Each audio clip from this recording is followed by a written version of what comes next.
Hello दोस्तों, नमस्कार। Dream campus में आपका स्वागत है। मैं हूं Shivjit Singh.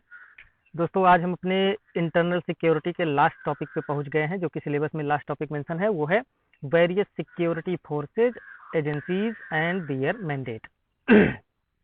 First of all, यहाँ पे हमको कुछ बहुत ज़्यादा बताने की ज़रूरत नहीं है, कुछ एक्सप्लेन करने की ज़रूरत नहीं है। सबका मैंडेट है, कौन सी एजेंसी कब कहाँ बनी है और कब बनी है, किसके लिए बनी है, उसका क्या क्या पावर है, क्या क्या वर्क है, ये सब सारी थ्योरी है। ठीक है, आपको कुछ रट्टा मारना पड़ेगा, तो इसलिए इसमें हम बहुत ज़्यादा एक्सप्लेन करने नहीं जा रहे हैं। हाँ, इसमें एक लास्ट में हमने टॉपिक मेंशन किया है कम्युनल वायलेंस का। ठीक है ना, तो उसको हम देखेंगे इस लेक्चर में। बाकी और सब सारी चीज़ें यहाँ पे दिया गया है, आप पीडीएफ से उसको पढ़ सकते हैं।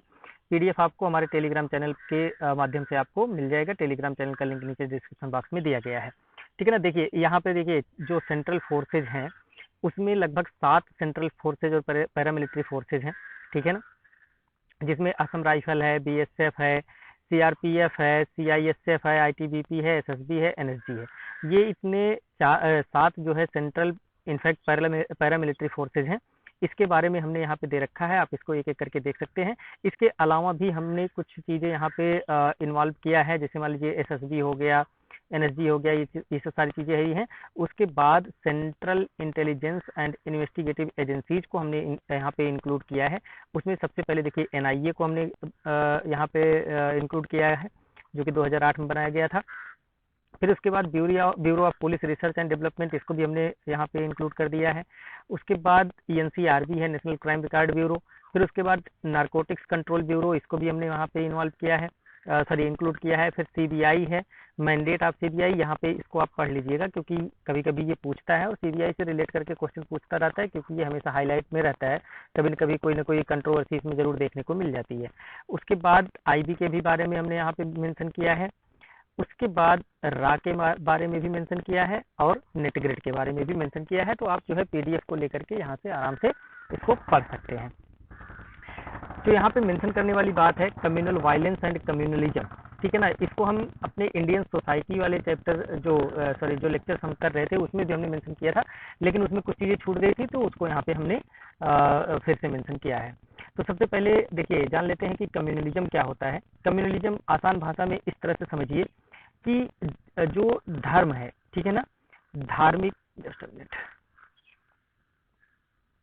ओके, धार्मिक आधार पर लोगों को इकट्ठा करना कम्युनलिज्म कहलाता है। इतना आसान भाषा में आप समझिए कि जो धार्मिक मान्यताएं हैं या किसी के धर्म को आधार बना करके एक धार्मिक संगठन बनाना और उसका प्रोपेगेंडा करना और उस संगठन से अपने अपोजिशन के धर्म वाले का अपोज करना, उसको अपोज करना, ये होता है कम्युनलिज्म। ठीक है ना, अगर हम इसका डेफिनेशन देखें, communalism refers to a politics that seeks to unify, मतलब एक करना, one community around a religious identity, मतलब ये कि धार्मिक पहचान के आधार पर लोगों को इकट्ठा करना, यूनिफाई करना, ये है कम्युनलिज्म। ठीक है ना, और इसका जो मेन काम होता है, मेन फंक्शन होता है अपोजिशन टू अदर कम्युनिटी। इसके पीछे कारण बहुत सारे हो सकते हैं। पहला कि दूसरी जो कम्युनिटी है उससे हमको आगे निकलना है। दूसरा, दूसरी जो कम्युनिटी है उसको आगे बढ़ने से रोकना है। ठीक है ना।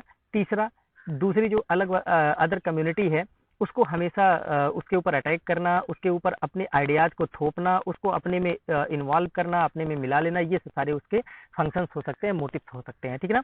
It seeks to define this community identity as a fundamental and fixed.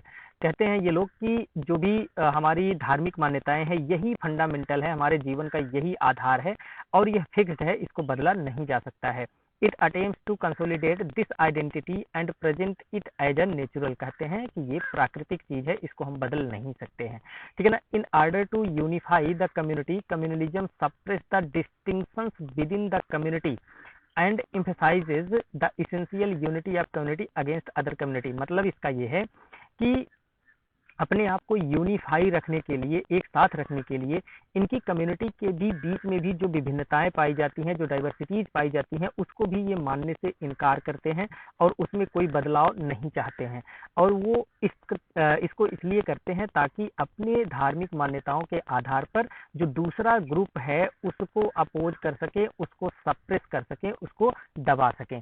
ठीक है ना। अगर हम फैक्टर्स की बात करें, कारण की बात करें कि कम्युनलिज्म के क्या क्या कारण हो सकते हैं या फिर कम्युनल वायलेंस के क्या क्या कारण हो सकते हैं, तो मोस्ट इंपॉर्टेंट इस समय सबसे ज्यादा जो है वो है सोशल मीडिया। सोशल मीडिया पे एक तो पेनिट्रेशन इसका बहुत ज्यादा है, लगभग 90% के आसपास पेनिट्रेशन है। तो सोशल मीडिया पे अलग अलग तरह के र्यूमर्स, ग्रुप्स, प्रोपोगंडा, ये सब सारी चीजें फैलाए जाते हैं और इसके झांसे में लोग आते हैं और अपना अननेसेसरली जो ओपिनियन नहीं भी देना चाहिए वो ओपिनियन देते हैं।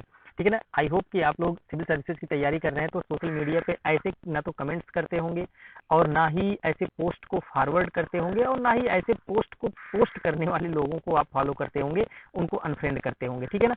मुझे पूरा उम्मीद है कि उनको अनफ्रेंड करके रखते होंगे, या फिर अगर वो बाय द वे कभी इस तरह की चीजें पोस्ट भी करते हैं तो आप उनको पर्सनली मैसेज करके मना करते थे होंगे। ठीक है ना। तो सोशल मीडिया सबसे बड़ा कारण है। उसके बाद मीडिया, ठीक है ना, मेन स्ट्रीम मीडिया जो है, इनको अपनी चाहिए टीआरपी, जनता गई भाड़ में, सोसाइटी गई भाड़ में, ये एक मुद्दा पा जाते हैं तो उसको उठा करके इतना मतलब, और क्या बताएं, आप तो जानते ही हैं कि कुछ टीवी चैनल्स ऐसे हैं कि जो अननेसेसरली इतना ज्यादा डिबेट करते हैं, ठीक है ना, जिसका असर लोगों के ऊपर पड़ता है। और बड़ी अजीब बात है कि डिबेट में करने वाले जो लोग होते हैं दोस्तों, वो केवल डिबेट में ही दिखते हैं, बाहर कहीं दिखते भी नहीं। ठीक है ना। फिर उसके बाद lack of value based education. Obviously हमारा जो एजुकेशन सिस्टम है उसमें जो सामाजिक सौहार्द के वैल्यूज होते हैं उसको अभी हम इनकलकेट नहीं कर पा रहे हैं, उसको हम उसमें इंक्लूड नहीं कर पा रहे हैं, जिसकी वजह से जो बच्चे बड़े हो रहे हैं उनके प्रति उनके अंदर जो सांप्रदायिक चीजें हैं उसके प्रति उनके अंदर संवेदनाएं विकसित नहीं हो पा रही हैं। ठीक है ना। तो जो वैल्यू बेस्ड एजुकेशन है उसका भी एक कारण है कि वैल्यू बेस्ड एजुकेशन हमारे यहाँ नहीं है। दूसरा जो कारण है वो है majoritarian and hegemony and minority insecurities. देखिए, जो मेजॉरिटी में लोग हैं वो हमेशा ये सोचते हैं कि जो भी डेवलपमेंट हो रहा है वो हमारी वजह से हो रहा है, हमारे लिए हो रहा है। ठीक है ना। इसकी वजह से वो एक अलग स्ट्रीम में भागते रहते हैं। दूसरी तरफ जो माइनॉरिटी है वो हमेशा इनसिक्योर फील करता है और ज्यादातर देखा गया है कि उनको हमेशा एंटी नेशनल के रूप में देखा जाता है। तो इस तरह से जो मेजॉरिटी और माइनॉरिटी का एक सेक्शन है सोसाइटी में, वो भी एक कारण है कम्युनल वायलेंस का, क्योंकि लोग एक दूसरे के प्रति इनसिक्योर फील करते हैं। ठीक है ना। एक अपने आप को एडवांस मानता है, एक अपने आप को बैकवर्ड मानता है, जिसकी वजह से एक दूसरे से लोग लड़ते रहते हैं। अगर हम इम्पैक्ट की बात करें तो इम्पैक्ट में कुछ बहुत ज्यादा बताने की जरूरत नहीं है। ह्यूमन राइट्स का वायलेशन ऑब्वियसली होता है, एक आदमी दूसरे आदमी को मार रहा है। इकोनॉमिक लॉस भी होता है, क्योंकि देखिए इकोनॉमिक लॉस दो तरह से होता है। एक तो ये कि अगर मान लीजिए कहीं पे कम्युनल वायलेंस हो गया तो वहाँ की जो प्रॉपर्टी है वो लॉस होती है। ठीक है ना, जो भी इंफ्रास्ट्रक्चर वगैरह है। दूसरा, जो वायलेंस में मारे जाते हैं वो हमारे लिए क्या है, ह्यूमन रिसोर्स हैं, और उनका भी लॉस होता है। तो दो तरह से लॉस होता है। फिर सोशल रिजोनेंस, ऑब्वियसली जो सोशल हमारा हार्मनी है वो डिसरप्ट होती है। Erosion of the constitutional values, obviously जो हमारे कॉन्स्टिट्यूशन में लिखा गया है कि सामाजिक सौहार्द को बना के रखेंगे, ठीक है ना, वो चीजें डिस्टर्ब होती हैं। अगर हम वे फॉरवर्ड की बात करें तो 3 लेवल पे काम करना है। पहला, ये पुलिस को सेंसिटिव बनाना है कम्युनल चीज़ों को हैंडल करने के लिए, उनको उसी हिसाब से ट्रेनिंग देनी है, इक्विपमेंट देने हैं। उसके साथ साथ हम नेशनल लेवल पे एक पीस कमेटी बना सकते हैं, जो कि अगर कहीं पे भी जो कम्युनल टेंशन देखने को मिल रही है वहाँ पे वो जा करके मेडिएट करके, बीच बचाव करके उन सब चीज़ों को सॉल्व करें।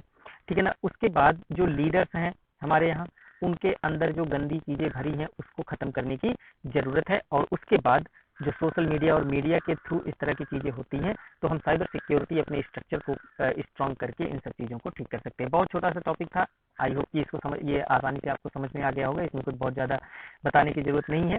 इसके अलावा भी अगर आपकी कोई डिमांड है, कोई क्वेश्चन है, कुछ जानना चाहते हैं, कुछ सजेशन है, तो आप हमको कमेंट बॉक्स में लिख सकते हैं या फिर डायरेक्ट आप हमको टेलीग्राम पे मैसेज कर सकते हैं। Thanks for watching, thanks for today.